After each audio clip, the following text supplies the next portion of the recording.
رب العالمين والعاقبة للمتقين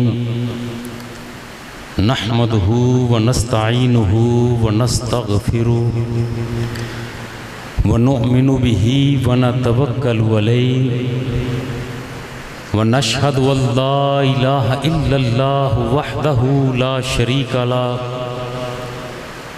أزلي أبدي دهري دينوي ولا أول له ولا آخر له ونشهد أن محمدًا عبده ورسوله والصلاة والسلام على سيد الأنبياء والمرسلين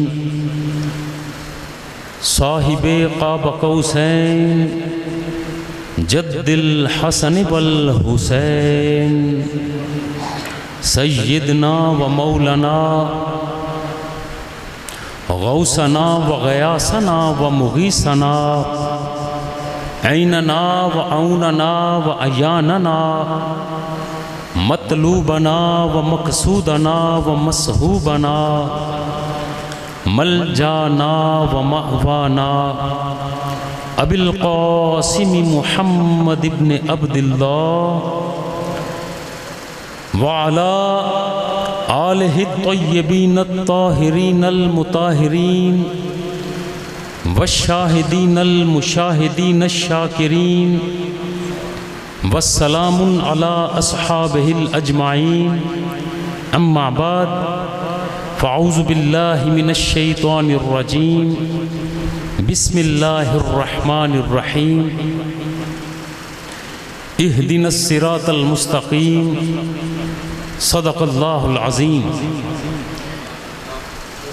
إن الله وملائكته يصلون على النبي يا أيها الذين آمنوا صلوا عليه وسلموا تسليما درود شریف پڑھیں الصلاة والسلام عليك يا سيدي يا رسول الله الصلاة والسلام عليك يا سيدي يا حبيب الله الصلاة والسلام عليك وعلى آلك يا سيدي يا نعمة الله لخمسة أطفي بها حر الوباء الحاتمة المصطفى والمرتضى وابناهما والفاطمة جو گدائے در رسول ہے جو نبی کے قدموں کی دھول ہے اسے مان لو تم شہنشاہ وہی کائنات کا پھول ہے۔ آپ کا ذوق بتا رہا ہے کہ آج بات کرنے کا بھی لطف آئے گا اور یقیناً آپ کو بات سننے کا بھی مزہ آئے گا۔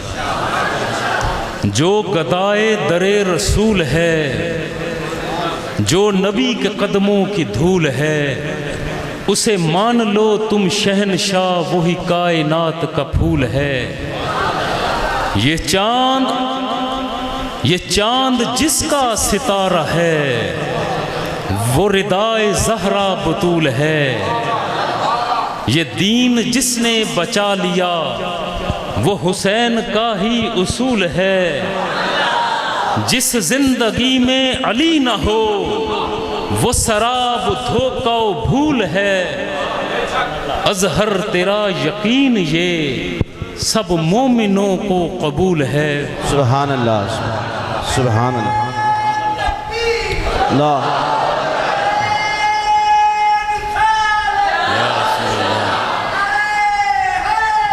یا اللہ محمد چار یار حاجی خواجہ قطب فرید۔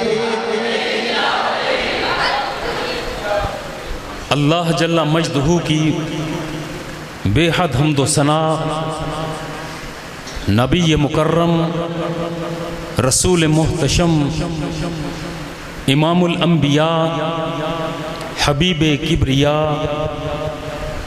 شہ ہر دو سرا سید المرسلین رحمت للعالمین قائد فوج اسلام اور دامغ جوش اسلام رسول اللہ صلی اللہ علیہ وبارک وسلم کی ذات بابرکات پر ہدیہ درود و سلام اور اہل بیت کی بارگاہ میں منقبت کا نذرانہ پیش کرنے کے بعد اللہ جل مجدہ سے یہ دعا ہے کہ ہماری حاضری کو شرف قبولیت سے نوازے۔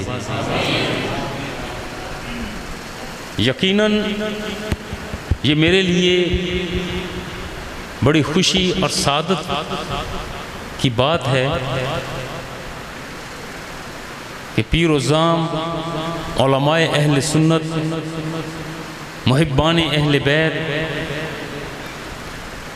اور تمام احباب جو یہاں پر دور دراز کے علاقوں سے آئے، ان کے سامنے ذکر خدا، ذکر مصطفیٰ، ذکر اہل بیت کرنے کا شرف حاصل ہو رہا ہے۔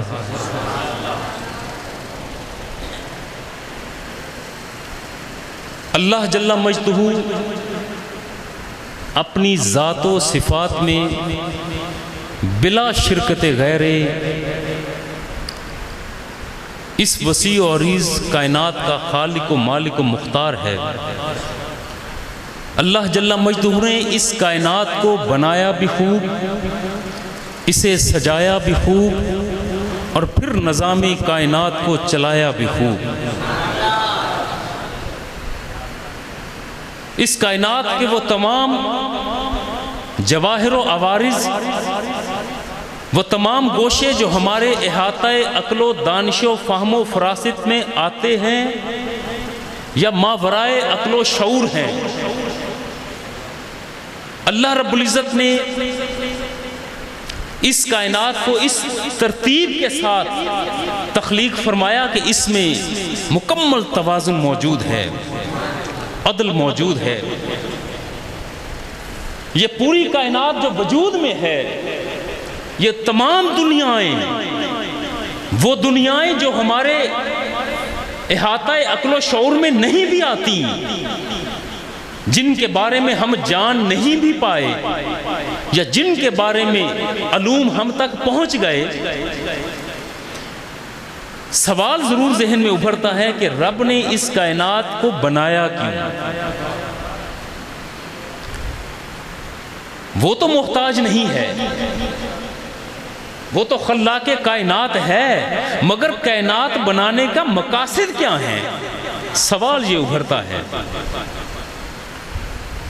جو علماء سے پڑھا، بزرگوں سے سیکھا، وہ یہی بات سمجھ آتی ہے کہ تین مقاصد مرکزی ہیں اس پوری کائنات کو بنانے کے لیے۔ پہلا جوہر عبدیت، دوسرا محبت رسول، تیسرا عدل۔ یہ تین پہلو ہیں۔ یہ مقاصد اس لیے کہ کائنات کو بنایا کہ پہلے جوہر عبدیت ہو۔ اللہ جل مجدہ تو کنت کنزن مخفین کے حجابات میں تھا۔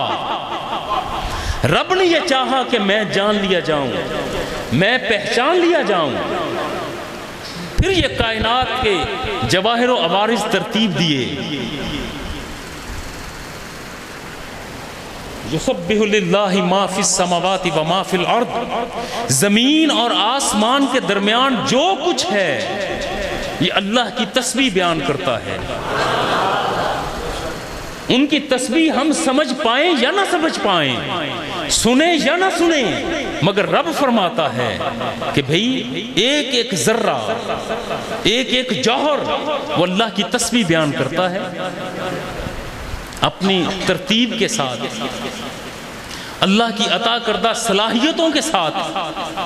پہلا تو ہے جوہر عبدیت، بنایا کائنات کو اس لیے۔ دوسرا ہے محبت رسول۔ پوری کائنات کی تخلیق کے پیچھے جو کار فرما جذبہ موجود ہے وہ رسول اللہ صلی اللہ علیہ وبارک وسلم کی محبت ہے۔ رب تو حدیث قدسی ہے، وعزتی وجلالی لولاک ما خلقت الدنیا لولاک ما خلقت الافلاک لولاک ما خلقت الجنہ۔ اے محبوب، اگر تجھے نہ بناتا تو مجھے میری عزت کی قسم، مجھے میرے جلال کی قسم، میں نہ یہ دنیا بناتا، نہ آسمان کی بلندیاں ہوتی، نہ جنت کے در و دیوار ہوتے۔ دوسرا پہلو محبت رسول، اور تیسرا عدل ہے۔ رب نے کائنات تخلیق فرمائی تو اس میں ایک توازن ہے، عدل ہے۔ بنا عدل کے کوئی چیز خلق نہیں کی گئی۔ یہ نظام شمسی جو ایک ہمارا ہے، اس کے مریخ، مشتری، عطارد، نیپچون، چاند، یہ تمام سیارگان مناسب فاصلے پر ہیں، گردش میں مصروف ہیں، کہیں پر کوئی توازن بگڑا ہوا نہیں۔ اگر اشجار ہیں تو ان کے نکلنے کے بعد بھی پورا توازن موجود ہے، جڑ ہے تو تنا بھی ہے، تنا ہے تو پھر شاخیں بھی ہیں۔ کوئی چیز، کوئی مخلوق بنا عدل کے نہیں ہے۔ آج آپ سوچ رہے ہوں گے کہ یہ موضوع کچھ اور باتیں کچھ اور کیے جا رہا ہے۔ میرا سونا، یہ بات سمجھ آ گئی تو پھر اگلی ساری ترتیبیں سمجھنے میں آسانی ہوگی۔ یہ تین مقاصد ہیں کائنات کی تخلیق کے، جہاں پر یہ تینوں مقاصد ایک جگہ پر اکٹھے ہو جائیں وہاں حق ہوتا ہے۔ جہاں ان تینوں میں سے کسی ایک کی بھی کمی ہو وہاں حق نہیں ہوتا، باطل ڈیرے ڈالتا ہے۔ یہاں یہ بات اس لیے بھی کہ آگے چل کر ہم ایک تجزیہ کریں گے دو گروہوں کا، دو لشکروں کا، وہاں پر بھی بات ہوگی۔ پہلے تو میں ذرا بنت ترتیب دے لوں، مزاج آپ کے ذرا ایک راستے پر چلانے کی کوشش کر رہا ہوں۔ خدا کرے کہ میں اپنے مقصد میں کامیاب ہو جاؤں تو منزل کے قریب سے قریب تر پہنچتے چلے جائیں گے۔ جہاں یہ تینوں ہوں گے وہاں حق ہوگا، ذرا اس بات کو اپنی گرفت میں رکھیے گا۔ پہلا حصہ، یہ کائنات وجود میں ہے اور یہاں پر بے شمار انسان بھی موجود ہیں، اور ہر انسان کا بات کرنے کا انداز الگ ہے، اس کے نظریات الگ ہیں، اس کے عقائد الگ ہیں، اس کے خیالات الگ ہیں، مختلف اقوام اور گروہوں میں بٹے ہوئے، مختلف ادیان اور مذاہب میں بٹے ہوئے، مگر ایک بات سب میں مشترک ہے، وہ خواہ مسیحی ہو، یہودی ہو، مسلمان ہو، ہندو مت کو ماننے والا ہو یا جین مت کا ماننے والا، خدا کی ربوبیت پر یقین رکھتا ہو یا خدا کی ربوبیت کا انکاری ہو، مگر ایک قدر مشترک ہے۔ ہر گروہ، ہر قوم، ہر ملت خود کو صراط مستقیم پر مانتی ہے اور یہ کہتی ہے کہ میں سیدھے راستے پر ہوں۔ اگر وہ یہ نہ مانے تو پھر تو وہ اپنے عقیدے پر قائم ہی نہ رہیں، پھر ہندو نہ رہے۔ ہندو اس لیے ہے کہ وہ خود کو مانتا ہے کہ میں صحیح راستے پر ہوں۔ مسیحی خود کو صراط مستقیم پر مانتے ہیں، یہودی خود کو صراط مستقیم پر مانتے ہیں۔ ایک ہی مذہب سے تعلق رکھنے والے، ایک ہی دین سے تعلق رکھنے والے، مختلف مذاہب کو ماننے والے، وہ خود کو صراط مستقیم پر کہتے ہیں۔ یہاں ہم دیکھ لیں تو بریلوی حضرات جو سنی ہیں وہ کہیں گے ہم صحیح ہیں، دیوبندی خود کو صحیح کہیں گے، اہل حدیث خود کو صحیح کہیں گے، اہل تشیع خود کو صحیح اور صراط مستقیم پر مانیں گے۔ جب یہ ہر گروہ خود کو صراط مستقیم پر مانتا ہے تو ذہن الجھ جاتا ہے۔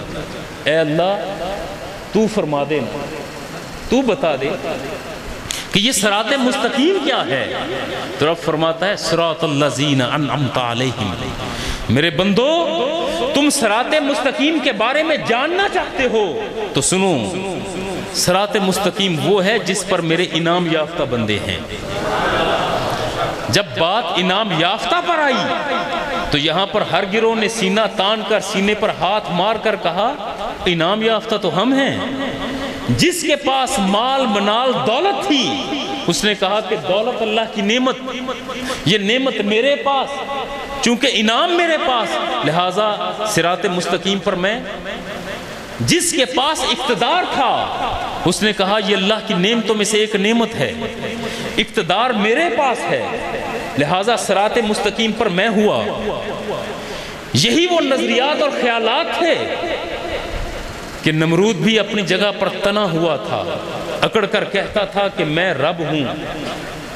مال تھا، دولت تھی، شہرت تھی، اقتدار تھا۔ فرعون اسی نظریے کے مطابق وہ اپنے آپ کو اس دنیا میں یوں سمجھتا تھا کہ جیسے خدائی کے سارے دعوے صرف میرے لیے ہیں۔ یہاں پر ہر بندہ خود کو انعام یافتہ سمجھتا ہے، تو یا اللہ معاملہ تو اور الجھ گیا۔ ہم تو صراط مستقیم کا پوچھ رہے تھے، تو نے بتایا کہ انعام یافتہ بندے اس راستے پر ہوتے ہیں۔ جب اس راستے کی طرف گئے تو ہر شخص نے دعویٰ کر دیا کہ انعام یافتہ تو میں ہوں۔ اے اللہ تو عطا فرما، تو بتا کہ اب الجھی ہوئی ڈور کو سلجھائے کیسے؟ تو رب قرآن مقدس میں ایک اور مقام پر ارشاد فرماتا ہے، وَمَن يُطِعِ اللَّهَ وَالرَّسُولَ فَأُولَٰئِكَ مَعَ الَّذِينَ أَنْعَمَ اللَّهُ عَلَيْهِم مِّنَ النَّبِيِّينَ وَالصِّدِّيقِينَ وَالشُّهَدَاءِ وَالصَّالِحِينَ وَحَسُنَ أُولَٰئِكَ رَفِیقًا۔ اے میرے بندو، تم جاننا چاہتے ہو کہ انعام یافتہ گروہ کون سے ہیں؟ تو رب فرماتا ہے کہ 4 گروہ ہیں۔ انبیاء کا گروہ انعام یافتہ، صدیقین کا گروہ انعام یافتہ، شہداء کا گروہ انعام یافتہ، اور صالحین اولیاء کا گروہ انعام یافتہ۔ یہ 4 گروہ ہیں۔ کسی نبی کے پیچھے چلو صراط مستقیم پر جاؤ گے، کسی صدیق کے پیچھے چلو صراط مستقیم پر ملے گا، کسی شہید کی طرف چلو اس کے راستے پر چلو صراط مستقیم پر رہو گے، اور کسی ولی کے راستے پر چلو تم صراط مستقیم پہ جاؤ گے۔ جب یہ 4 راستے ہیں تو اب 4 گروہ دے دیے بھئی، ان میں سے جس کے پیچھے بھی چلو گے تمہاری موجیں ہیں صراط مستقیم۔ یہاں بندہ ڈھونڈتا ہے در مختلف، صدیقین کہاں ہیں، شہداء کون کون سے ہیں، اولیاء کون کون سے ہیں، مقام نبوت پر فائز کون ہے۔ مگر اللہ کریم نے آپ اور مجھے اور ہم سب کے لیے ایک پیکج عطا فرما دیا کہ میرے بندو، کہاں تم 4 مختلف مقامات پر گروہ ڈھونڈتے پھرو گے؟ ایک مکمل پیکج دے دیا، دائیں بائیں بھٹکتے نہ پھرو، تلاش نبی کے لیے کہیں غلط دعوے کرنے والوں کے چنگل میں نہ پھنس جانا۔ کہیں ایسا نہ ہو کہ جو سینے پر بم باندھ کر خودکش بمبار بنتا ہے اور اس کے پیچھے والے ٹائٹل دیتے ہیں کہ شہید ہو گیا، کہیں اس خودکش بمبار کو شہید سمجھ کر اس کے راستے پر نہ چل دینا۔ کہیں جبہ و دستار پہن کر 8 اور 10 انگوٹھیاں ہاتھ میں پہن کر لوگوں کو دھوکہ دینے والے بندے کے پیچھے نہ لگ جانا۔ یہ نہ سمجھ لینا کہ یہ مقام ولایت پر فائز ہے۔ کہیں ایسا نہ ہو عیاری اور مکاری کے ساتھ کام لے کر عدالتوں میں جھوٹی گواہیاں دینے والے کو تم صدیق سمجھ لو۔ کہیں بھٹکتے نہ پھرو، تو میرے اللہ نے ایک مکمل پیکج دے دیا۔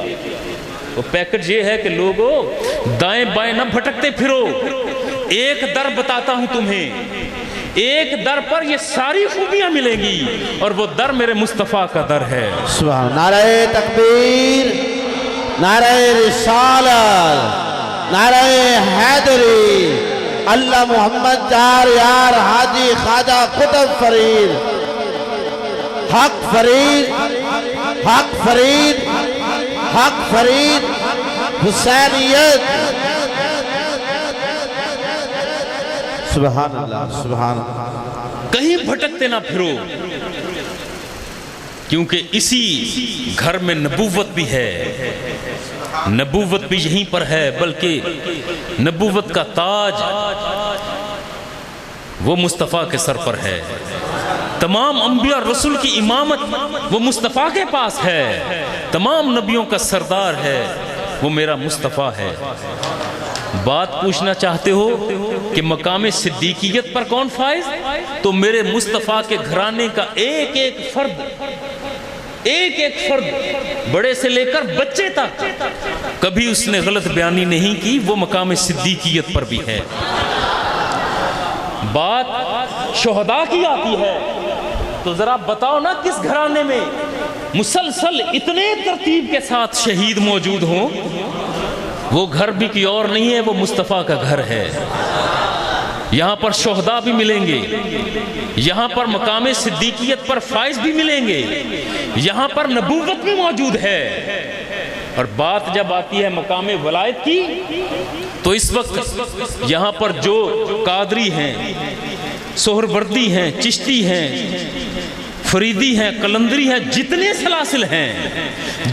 سلاسل ہیں یہ تمام کے تمام سلاسل ہاتھ باندھے ہوئے، نظریں جھکائے ہوئے جا کر علی کے دروازے کی دریوزہ گری کرتے ہیں تو مہر لگتی ہے۔ اس وقت تک کسی ولی کے کندھے پر کوئی ہاتھ ولایت کا آتا ہی نہیں۔ اسے ولایت کی ابجد پڑھنی ہو تو وہ بھی علی کے در سے، ولایت کی یہ تک پہنچنا ہو تو علی کے در سے ملے گی۔ وہاں پر دریوزہ گری کرنے والے، ہاتھ پھیلا کر، نظریں جھکا کر وہاں سے خیرات حاصل کرنے والے وہی مقام ولایت پر فائز ہوتے ہیں۔ اس کا مطلب ہے کہ وہاں پر تو ہر پہلو مل گیا، سارے کے سارے پہلو ایک ہی مقام پر ہیں۔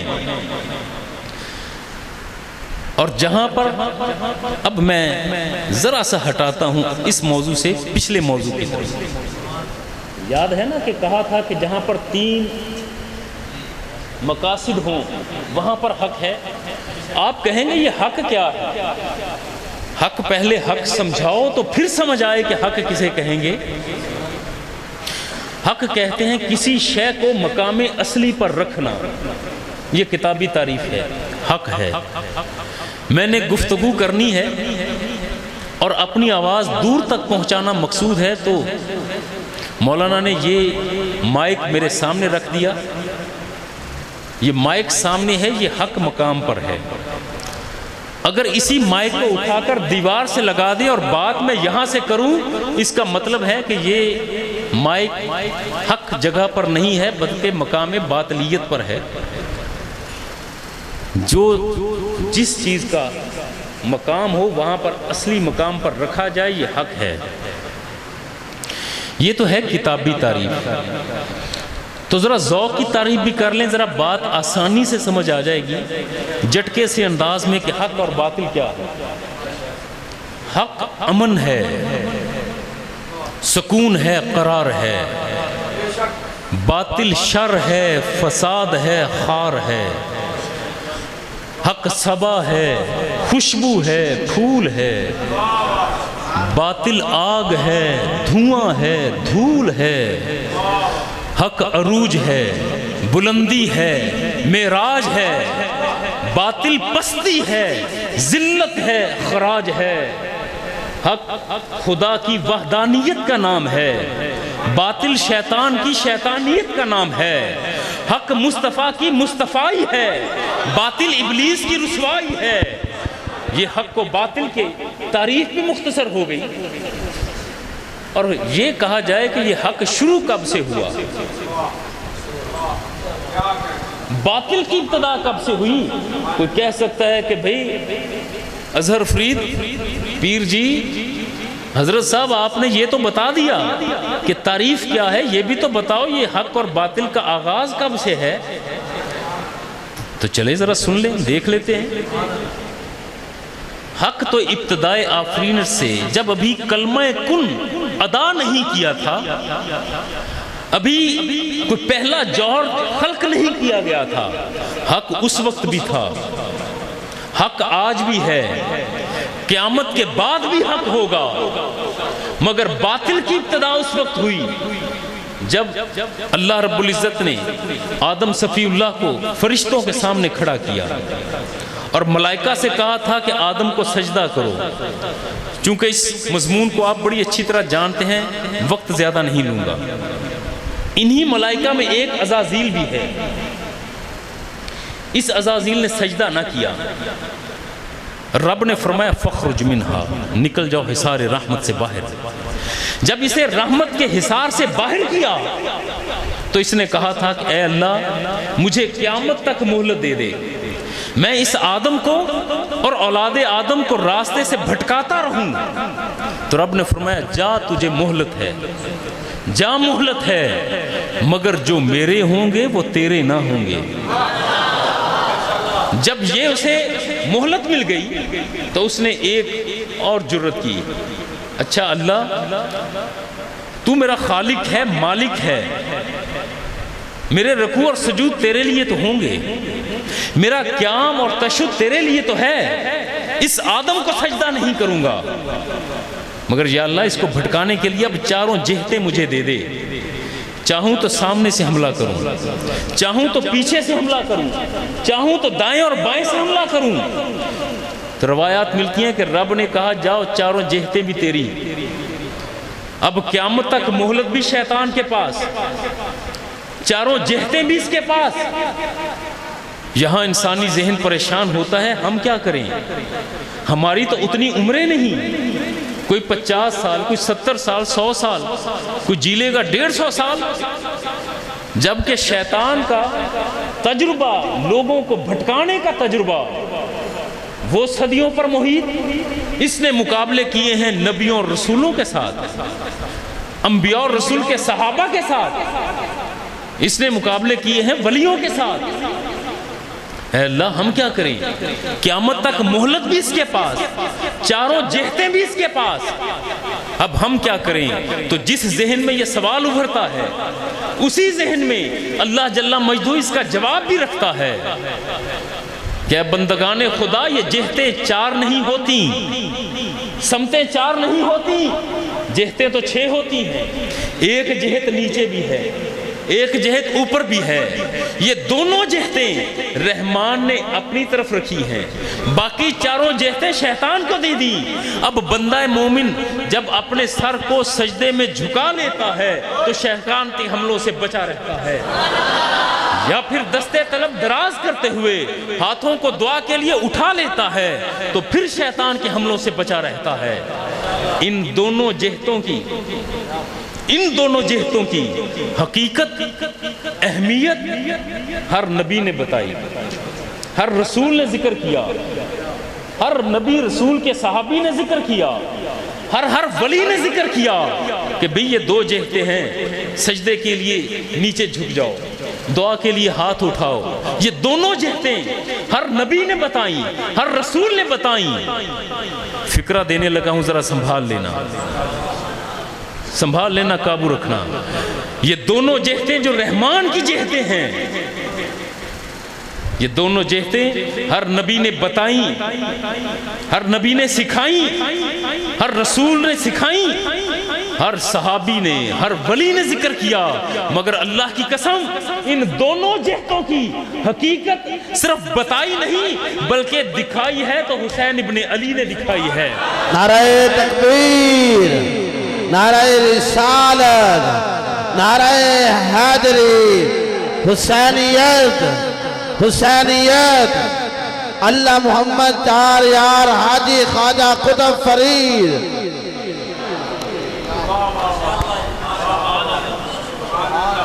اچھا یار، نعرہ ہو،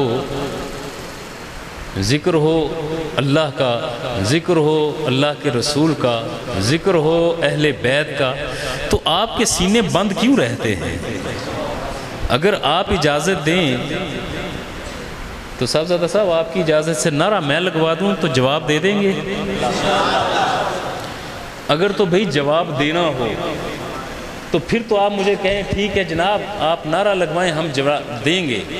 اور اگر جواب نہیں دینا اور اسی طرح نعرہ حیدری پر بھی کوئی جذبہ نہیں، کوئی جوش نہیں، نعرہ رسالت پر بھی، تو پھر مجھے سیدھی بات کریں کہ جناب آپ یہاں پر گفتگو کریں، تقریر کریں، تقریر کے بعد آپ اپنے گھر، ہم اپنے گھر، نعروں کے جواب ہم سے نہیں ہوں گے، لیکن اگر اندر ایمان مچل رہا ہے، اندر جذبے تڑپ رہے ہیں، اگر ذکر مصطفیٰ، ذکر خدا، ذکر اہل بیت آپ کے سینوں میں بے چین و بے قرار ہو کر